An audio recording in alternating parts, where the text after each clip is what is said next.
Kali ini kita akan membahas tentang ghosting, istilah yang digunakan untuk menggambarkan tindakan seseorang yang tiba-tiba menghilang dari kehidupan orang lain tanpa memberikan penjelasan atau peringatan sebelumnya.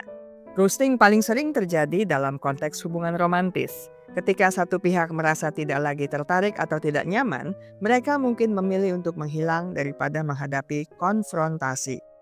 Dalam persahabatan, seseorang mungkin merasa bahwa hubungan tersebut tidak lagi saling menguntungkan atau menyenangkan. Mereka dapat memilih untuk menghindari interaksi dan menghilang dari kehidupan teman mereka tanpa penjelasan.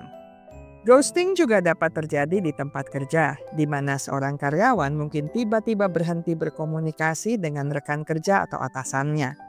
Ini bisa terjadi jika mereka merasa tidak nyaman dengan lingkungan kerja atau ingin meninggalkan pekerjaan tanpa memberikan pemberitahuan. Ghosting juga dapat terjadi dalam hubungan keluarga, di mana seseorang mungkin memilih untuk menjauh dari anggota keluarga karena konflik atau ketidakcocokan. Mereka mungkin merasa lebih mudah menghindari interaksi daripada menghadapi masalah yang ada. Salah satu ciri paling jelas dari ghosting adalah hilangnya komunikasi secara mendadak. Individu yang melakukan ghosting akan berhenti menghubungi orang lain melalui teks, telepon, atau media sosial tanpa memberikan penjelasan, peringatan, atau alasan, sehingga individu yang ditinggalkan menjadi kebingungan. Sebelum menghilang, pelaku ghosting sering menunjukkan perubahan dalam pola komunikasi. Ini bisa berupa pengurangan frekuensi pesan, keterlambatan dalam merespons, atau nada tidak antusias dalam percakapan. Ketika individu yang ditinggalkan mencoba untuk menghubungi pelaku ghosting untuk mencari kejelasan atau mengekspresikan kekhawatiran, mereka seringkali tidak mendapatkan respons atau hanya menerima jawaban yang sangat singkat dan tidak memuaskan. Pelaku ghosting mungkin mulai menghindari pertemuan langsung atau acara sosial yang melibatkan orang yang mereka tinggalkan. Mereka mungkin memberikan alasan yang tidak meyakinkan untuk tidak bertemu. Sebelum ghosting terjadi, pelaku mungkin menunjukkan tanda-tanda ketidakpuasan atau ketidaknyamanan dalam hubungan. Ini bisa berupa pernyataan yang menunjukkan bahwa mereka merasa tertekan atau tidak bahagia. Mengapa ghosting bisa terjadi? Pertama, karena ketidaknyamanan emosional. Banyak orang merasa tidak nyaman dengan situasi emosional yang rumit. Menghadapi perasaan yang mendalam atau konflik dalam hubungan dapat menjadi hal yang menakutkan. Contohnya, seseorang mungkin merasa terjebak dalam hubungan yang tidak memuaskan dan memilih untuk menghilang daripada menghadapi ketidaknyamanan tersebut. Perasaan seseorang terhadap orang lain dapat berubah seiring waktu, apalagi dengan ketersediaan media sosial dan aplikasi kencan yang memberikan banyak pilihan. Terkadang individu menyadari bahwa mereka tidak lagi memiliki ketertarikan yang sama, tetapi tidak tahu bagaimana menyampaikannya. Ini dapat menyebabkan mereka memilih untuk menghilang daripada menjelaskan perubahan tersebut. Beberapa orang mungkin tidak memiliki keterampilan komunikasi yang baik untuk mengungkapkan perasaan mereka. Mereka mungkin tidak tahu bagaimana cara menyampaikan bahwa mereka ingin mengakhiri hubungan. Sebagian dari mereka mungkin memiliki ketakutan yang mendalam terhadap konfrontasi. Mereka mungkin merasa cemas atau takut akan reaksi orang lain jika mereka mengungkapkan keinginan untuk mengakhiri hubungan. Pengalaman ghosting dapat menyebabkan perasaan kehilangan yang mendalam, mirip dengan berduka, karena korban merasa kehilangan harapan untuk masa depan bersama. Korban ghosting sering mengalami gangguan emosional yang serius, termasuk rasa sakit, kebingungan, dan kemarahan akibat ditinggalkan tanpa penjelasan. Ketidakpastian mengenai alasan dibalik ghosting dapat menyebabkan kecemasan yang berkepanjangan, membuat korban terus-menerus memikirkan situasi tersebut. Ghosting dapat merusak harga diri individu, membuat mereka meragukan diri sendiri dan merasa tidak berharga, berpikir bahwa mereka tidak layak mendapatkan penjelasan. Pengalaman ghosting dapat membuat korban merasa sulit untuk mempercayai orang lain dalam hubungan di masa depan, mengembangkan ketakutan untuk membuka diri dan berkomitmen. Setelah melakukan ghosting, pelaku mungkin merasa cemas tentang bagaimana korban akan bereaksi. Mereka khawatir bahwa tindakan mereka dapat menyebabkan luka emosional yang mendalam.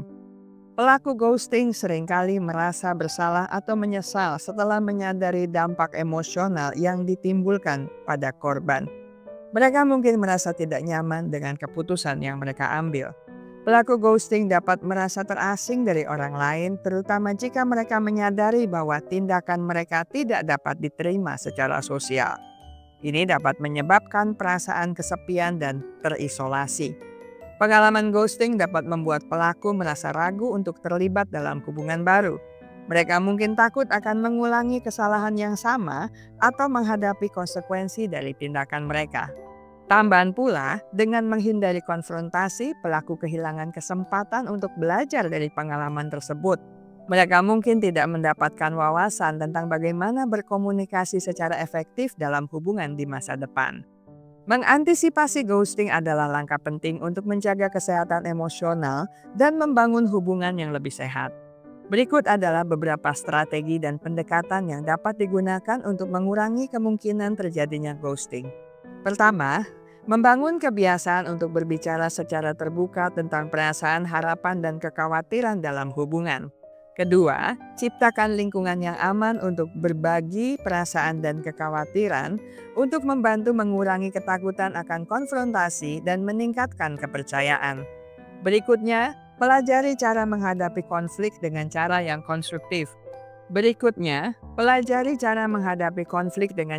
konstruktif.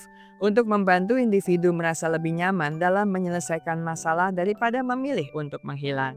Diskusikan harapan dan batasan dalam hubungan untuk memastikan kedua belah pihak memiliki pemahaman yang sama tentang komitmen dan ekspektasi.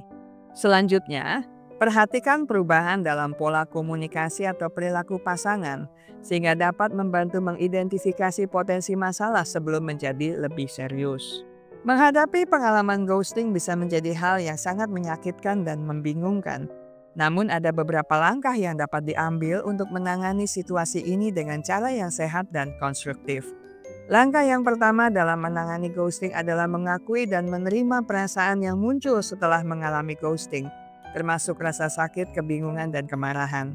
Berbicara dengan teman, keluarga, atau profesional kesehatan mental untuk mendapatkan dukungan dan perspektif juga dapat membantu dalam proses penyembuhan. Luangkan waktu untuk merenungkan pengalaman dan belajar dari situasi tersebut, termasuk mengenali tanda-tanda awal yang mungkin terlewatkan. Selanjutnya, rawat diri sendiri dan melakukan aktivitas yang menyenangkan untuk membantu mengalihkan perhatian dari rasa sakit emosional. Setelah mengalami ghosting, penting untuk menetapkan batasan yang jelas dalam hubungan di masa depan untuk melindungi diri dari pengalaman serupa. Saya selesai sampai di sini. Kita akan bertemu lagi di minggu mendatang dengan video menarik lainnya. Terima kasih untuk kesetiaan Anda bersama channel Bahas Psikologi. Ingat baik-baik, kesehatan mental Anda sangat berharga. Jagalah, pertahankanlah dengan sekuat tenaga.